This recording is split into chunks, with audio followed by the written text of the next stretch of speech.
10억짜리 아파트 한 채면 노후 걱정은 끝이라고 생각하셨을 겁니다. 평생 땀 흘려 마련한 내 자부심이자 마지막 보루인 그 집 말입니다. 그런데 그 집이 나에게 매달 주는 돈이 고작 150만 원이라면 이건 배신 아닐까요? 이건 누군가의 억측이 아니라 주택연금의 치명적인 함정에 빠졌을 때 벌어지는 냉혹한 현실입니다. 바로 만 55세라는 이른 나이에 충분한 고민 없이 성급하게 가입했을 때의 이야기입니다. 한국주택금융공사 최신 자료를 보면 10억 주택 55세 가입자의 월 수령액은 정확히 147만 9천 원입니다. 영상 제목이 결코 과장이 아닌 셈입니다. 10억이라는 자산이 주는 든든함과는 너무나도 거리가 먼 숫자입니다.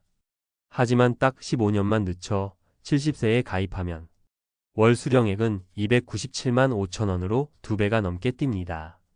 결국 주택연금의 진짜 가치는 집값이 아니라 가입하는 당신의 나이에 달려 있습니다. 오늘 이 충격적인 숫자 뒤에 숨은 진실과 함정을 낱낱이 파헤쳐 보겠습니다. 수령액이 실망스러운 수준에 그치는 가장 큰 이유는 바로 나이를 간과하기 때문입니다. 주택연금은 부부 중 나이가 적은 사람을 기준으로 하기 때문에 일찍 가입할수록 처참할 정도로 불리한 구조입니다. 앞서 본 것처럼 55세에 10억짜리 집으로 가입하면 월 147만 원에 불과합니다. 하지만 5년만 인내하여 60세에 가입하면 월 200만 원, 10년을 더 기다려 65세가 되면 월 242만 원으로 수령액이 크게 개선됩니다. 이는 기대 여명이 짧을수록 더 많은 금액을 지급하는 연금의 기본 원리 때문입니다.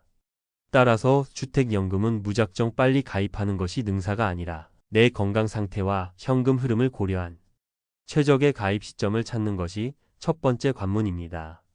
그런데 이 나이의 함정보다 더 무서운 우리가 예상치 못했던 복병이 숨어 있습니다. 평생을 성실하게 살아오신 김상철 씨의 이야기입니다. 경기도에 8억짜리 아파트를 소유했던 김상철 씨. 70세의 주택연금에 가입해 월 238만 원에 가까운 연금을 받기 시작했습니다. 그 돈은 단순한 생활비를 넘어 아내에게 미안했던 마음을 덜어주는 따스한 햇살 같았습니다. 여보, 이젠 애들 눈치 안 보고 우리끼리 외식도 하고 여행도 다닙시다. 매달 통장에 찍히는 숫자는 평생의 노고를 보상받는 듯한 기쁨이자 자존심이었습니다. 그런데 2년 뒤 눈에 넣어도 아프지 않을 손주들이 초등학교에 입학했습니다. 아들네 부부가 맞벌이를 하니 아이들 돌봄이 늘 걱정이었습니다. 아내와 상의 끝에 결심했습니다. 우리가 가까이 가서 아이들 등하교라도 봐주면 짐을 좀 덜지 않겠소. 자녀들 가까이로 이사하기 위해 정든 집을 팔고 6억짜리 아파트로 옮기기로 결정한 겁니다. 김상철 씨는 당연히 연금액이 조금 줄어들 것이라고만 생각했습니다. 집이 작아졌으니 연금도 좀 줄겠지. 담담하게 받아들일 준비를 하고 있었습니다. 새로운 보금자리에서 손주들과 함께할 행복한 미래를 그리면서 말입니다. 하지만 주택금융공사에서 온 우편물 한 통이 그 단꿈을 산산조각 냈습니다. 얇은 종이에 찍힌 차가운 활자. 담보주택 변경에 따른 연금 대출 잔액 정산 안내. 거기에는 집값이 2억 원 하락했으니 그 차액에 맞춰 그동안 받은 연금 총액 일부를 상환해야 한다는 내용이 적혀 있었습니다. 이사 한 번으로 월 수령액이 삭감되는 것은 물론 경우에 따라서는 그동안 받은 돈의 일부를 토해내야 할 수도 있다는 사실을 김상철 씨는 전혀 몰랐습니다. 여러분이라면 어떤 심정이셨을까요? 주택연금은 내 집을 담보로 한 대출 상품이라는 본질을 잊으면 안 됩니다. 담보 가치가 변하면 연금액도 변하는 것이 당연한 원리입니다. 많은 분들이 나는 이 집에 오래 살았으니 앞으로도 계속 살겠지 라고 생각합니다. 실제로 국토교통부의 2023년 주거실태조사를 보면 60세 이상 고령 가구의 평균 거주기간은 무려 19.4년에 달합니다. 20년 가까이 한 집에 내 청춘과 가족의 역사가 고스란히 담긴 그곳에 살아온 셈이죠. 하지만 바로 여기에 함정이 있습니다. 같은 조사에서 사람들이 이사를 결심하는 가장 큰 이유가 바로 주택 문제 해결이었습니다. 무려 절반에 가까운 48.6%가 이 이유를 꼽았습니다. 젊을 땐 몰랐던 낡은 시설, 계단 오르기가 버거운 무릎, 자녀와의 먼 거리, 응급 상황에 대비할 병원 접근성 등 예상치 못한 이유로 이사를 고민하게 되는 경우가 생각보다 많다는 뜻입니다. 설마 내가 이사하겠어? 라는 생각이 주택연금의 가장 큰 위험 변수인 이사 리스크를 간과하게 만드는 것입니다. 반면 이 함정을 현명하게 피해간 분도 계십니다. 서울의 12억짜리 아파트를 가진 박인숙 씨의 이야기입니다. 은퇴 후에도 꾸준히 경제 기사를 읽고 공부하시던 분이었습니다. 그녀는 한 전문가가 집값이 10억을 넘어가면 그 이상 비싸져도 연금액이 비례해서 늘지 않는다 고 지적한 점에 주목했습니다. 박인숙 씨는 12억짜리 집으로 주택연금을 받는 대신 과감히 집을 처분했습니다. 물론 30년 넘게 살아온 집을 파는 결정이 쉽지는 않았습니다.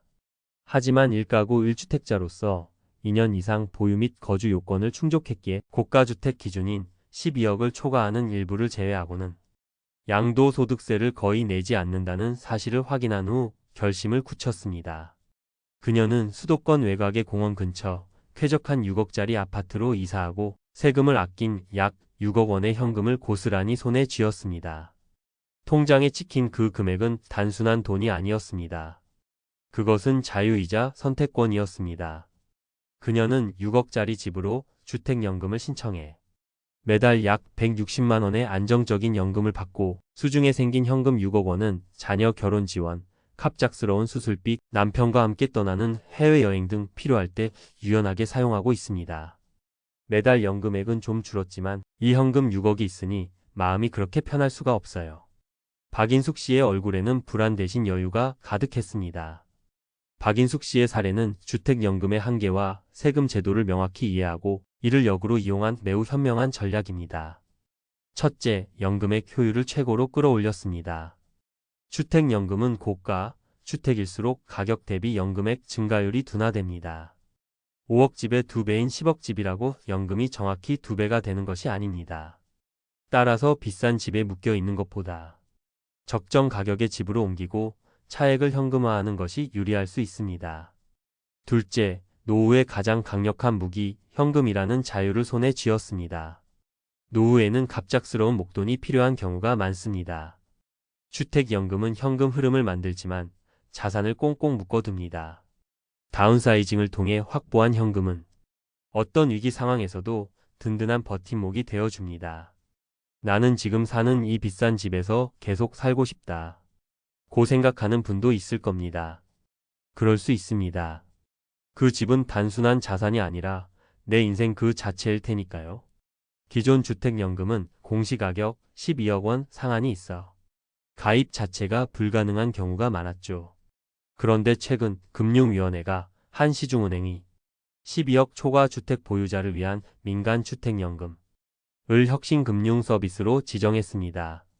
예를 들어 공시가격 20억 아파트를 소유한 70세 가입자가 이 상품을 이용하면 월 300만 원에서 350만 원 수준이 연금을 받을 수 있을 것으로 예상됩니다. 이는 고가 주택을 보유한 하우스푸어 은퇴자들에게 새로운 퇴로를 열어주는 중요한 소식입니다. 아직 널리 알려지지 않았지만 해당되는 분들은 반드시 알아두어야 할 정보입니다. 자, 이제 정리를 해보겠습니다. 주택연금은 훌륭한 제도이지만 만능 해결사는 아닙니다. 가입 버튼을 누르기 전 스스로에게 다음 3가지를 반드시 질문해야 합니다. 첫째, 나의 진짜 수령액은 얼마인가? 남의 말이나 기사 제목만 믿지 말고 지금 당장 주택금융공사 홈페이지에서 내 나이와 내 집값을 입력해 정확한 예상 월지급금을 확인하십시오. 둘째, 나는 이 집에 평생 살 것인가? 만약 5년에서 10년 내에 이사할 가능성이 조금이라도 있다면 가입을 보류하고 다른 계획을 세우는 것이 현명합니다. 이사라는 변수를 절대 가볍게 여기면 안 됩니다. 셋째, 집 다운사이징이 더 나은 선택은 아닐까? 현재 집에 묶인 자산을 풀어서 현금을 확보하고 더 작은 집으로 연금을 받는 것이 나의 노후를 더 자유롭게 하지는 않을지 진지하게 시뮬레이션해 보십시오. 오늘 살펴본 것처럼 주택연금은 아는 만큼 보이고 준비하는 만큼 혜택을 누릴 수 있는 제도입니다. 막연한 기대감이나 주변의 말에 휩쓸려 성급하게 결정하지 마십시오. 오늘 알려드린 현실적인 정보와 전략들을 바탕으로 가장 유리한 선택을 하신다면 주택연금은 분명 당신의 노후를 지키는 든든한 동반자가 될 것입니다. 오늘 내용이 도움이 되셨다면 구독과 좋아요, 알림 설정 부탁드립니다. 여러분의 작은 실천이 더 나은 콘텐츠를 만드는 데 큰 힘이 됩니다. 또한 비슷한 고민을 하고 계신 분들이 있다면 댓글로 여러분의 생각을 나눠주세요. 서로의 지혜가 모여 더 현명한 길을 찾을 수 있을 겁니다. 다음 시간에는 더 유익하고 깊이 있는 이야기로 찾아뵙겠습니다. 감사합니다.